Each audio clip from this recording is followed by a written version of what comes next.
Good morning. I just wanted to jump on here really quickly and offer a little insight into the National Association of Realtors settlement that took place. It sounds big and scary, but there's really four kind of areas of change, so I'm going to briefly discuss those and probably do some videos in more detail later on. The first piece is that the buyer broker commission will not be listed on the MLS service anymore. So as real estate agents, we take a listing and we offer an amount of commission towards the buyer's agent, and we put that directly on the MLS. That will not be happening anymore, nor will that be syncing to third-party services or released by the MLS. So we as a brokerage can still advertise our commission offerings, and we can still work with our sellers to provide a commission for the buyer, but they are not going to be on the MLS and they are not going to be publicly advertised on the MLS. That's something we'll have to do on our own brokerage websites. Benefits, we can get some more creative offers and we can use that to be able to make things happen for the buyer and seller. The second thing is not all states had a buyer broker agreement. So here in the state of Utah, we have one, so that is nothing new. But this is something that's now going to be required for all buyers, and it's going to have a stipulation in there, just like ours does now, that says exactly the percentage that the buyer is going to be responsible to pay the buyer's agent that they have hired. We have that already in the state of Utah. We already know that that's something that's going to be happening. So it's just an extra piece for the entire nation to make sure we're all on the same page and that buyers are aware of what they're doing as they go in.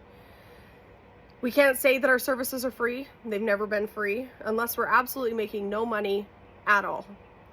We can't receive compensation more than our buyer's agency agreement. So this is new. So in the past, there's been some agents that have been discounting their prices way down and saying, I will buy a house. I will help you find a house for this amount. But the commission on the MLS was higher. They were able to take that higher commission anyway, which is one of the benefits of them maybe saying offering low and then being able to make more money. They can't do that anymore. You can only get the commission that is allowed and what you have agreed to on your buyer's agency commission agreement. Also, another change is that these must be signed before we show you even one home.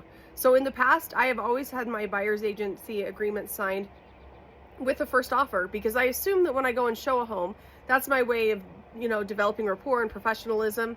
That is now off the table. We must have those agency agreements signed before we even show you one home.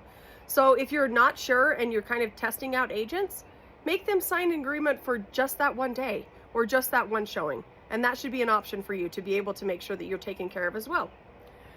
The next thing is agencies must disclose also from the seller's perspective what they're offering to the buyer's agent. Again, here in the state of Utah, we have already been doing that, so that's actually not going to change.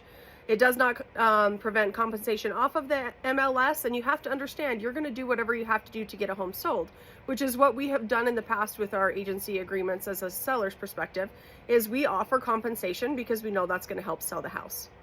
There's also going to be better cooperation across the boards. I'm kind of excited about this because it means that each board can't say, I'm not going to pay that real estate agent because I don't have them as a member of the board. Now they have to work across the state. We all have to compensate each other, which increases cooperation. Changes may be coming more to the buyer's compensation laws for loans. They're trying to get that where they can maybe add it into the loans. And that's something I'll talk about in another video.